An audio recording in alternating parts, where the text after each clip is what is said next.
So what we want to do is go to Skeleton, create IK Spline Handle. Not an IK handle, that's for your actual knee joints and elbow joints. Create IK Spline Handle and go to Options, hit Reset. There we go, turn that one. I actually reset the tool and I like to have the number of spans set to 3. Okay, so you need to select, don't select the root, go one up from the root. In my case it's spine 1, so I'll click spine 1 and then I'll go right up to the neck, which for me is here, and there we go. I'll just close this. I'm going to bring open my outliner so I can see everything. Good idea to start naming things. So this is my IK handle, it's been called.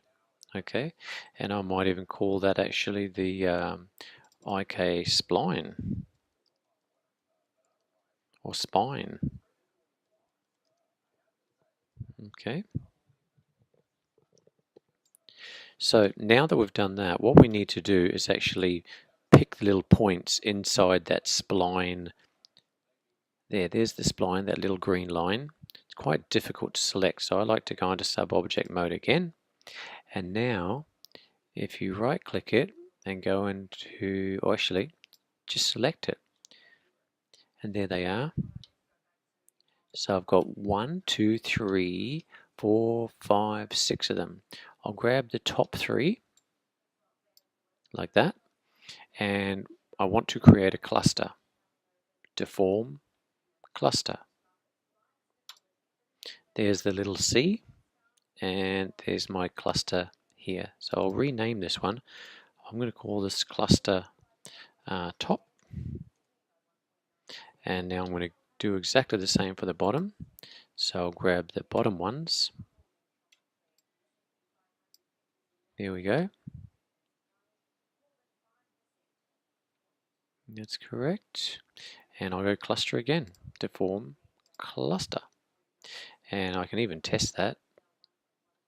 There we go. And I'll call this one cluster bottom. Fantastic. So I've got cluster at the top, cluster at the bottom of the spine. Now I need to create the controls that will allow me to move them or select them and move them. So I'll create a circle. I went create NURB circle. NURB circle. I'll just increase the size of this a bit, bring it up, and should be in line with my first cluster, my top cluster, which it is. They're approximately there. And what's the main thing we need to do with any control? First you need to name it. So I'll call this top spine control. Happy with that. And I need to modify freeze the transforms. And I'm going to just duplicate that and bring it down. I'll call this one bottom. Bottom spine control. And make sure that's, yeah, that'll work where it is actually. Could bring it up, of course, to where the spine is, where the cluster is, and modify freeze transforms. Great. So now what we want to do is select the cluster and parent it to its respective control. So where's my cluster top, and my top spine controllers here, so I'll just middle mouse drag and drop it. There we go, it should be inside it. Oh no, I missed it. There it is. There. And let's do the cluster bottom. Drag it down to the bottom spine control and let it go. There we go. So now they're both parented. You can see that there. Okay. Fantastic. Okay, so next up, what we want to do is create a control for the hips or our root. So, whoops. I will go create NURBS primitives, create ourselves another circle, scale it up a bit bigger again, and we're going to snap this one to the root. So we'll go V to snap, snapped it to the root. We'll call this one character body control. Why not? As long as it makes sense. And modify, freeze those transforms. Now we want to parent our controls, the top and bottom, to our body control. So we'll select the top one, we'll shift select the bottom one, and then shift select the body control, which is going to be attached to the root, and we'll go parent, P. Hitting P is parenting. So you notice if I grab this one now, they should all move with it. Okay guys, so what I failed to do, I mentioned before, watch this. If I move this now, it's not moving with it. That's strange. Why is that? Because I failed to select my cluster and turn relative off. Now relative's off, they move together. That's really important. So I'll grab this, the one inside here too, the cluster bottom, make sure relative is off. And now they should move. Okay, if I grab the bottom one, now they will move. Fantastic. And what else do we need to do? Well, we're nearly finished actually, but we need to select the back control, the lower back control, and then shift select the root and constrain them. So the lower back control, that one, and then shift select the root, not the root control but the root itself here.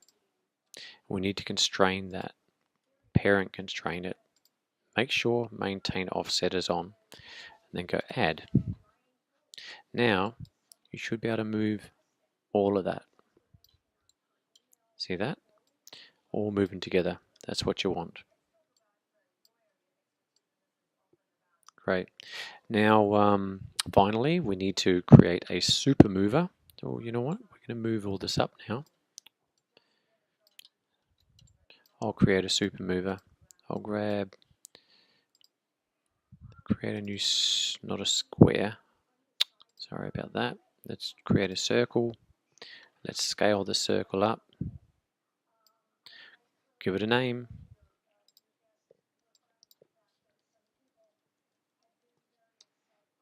Okay. Once again, modify, freeze the transforms on that one. And now the super mover. Okay, what you need to do is select the body control. This one. Shift select the super mover. So I've grabbed this one here and the super mover, and once again all we're doing is parenting it, so hit P. So this whole lot should move together. Okay. Now finally what you want to do is of course do at the moment if I scale these, they're not scaling very well. So what you want to do to be able to fix this, we need to select the root there, and the root, not it's on the actual root joint, and hit Control G to group it. Control G. That's created a group. Control plus G. Now let's name that group. Call it, say, skeleton group, and hit enter. Okay. Now what's important from here is we need to select the super mover and then select the skeleton group. Oops. Super mover, skeleton group. And this time we're going to do a constrain scale and make sure once again maintain offset is on, and hit add. And now if you scale from the super mover, everything will scale properly. There you go guys. So that's it. That's how you create a nice IK spine that's dynamic and twists, and you can move the top one. Okay, you can move your root, you can rotate the root. And as a little tip, if you want to have the legs, you create another, for example, foot control. foot control might look like that. Place one directly under the foot, of course. Position it right on. I like to actually snap it to the ankle, then bring it down a bit and scale it proportionally. Okay.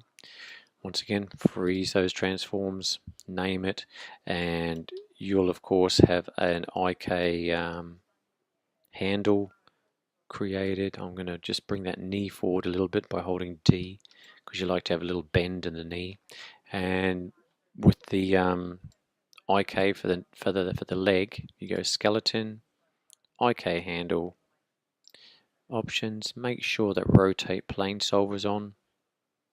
And then I click my hip all the way down to the ankle, and I got myself an IK handle for the leg. The reason I'm showing you this quickly is because the IK handle should be parented to the foot control, and then it's the foot control that'll be parented to the super mover, like that.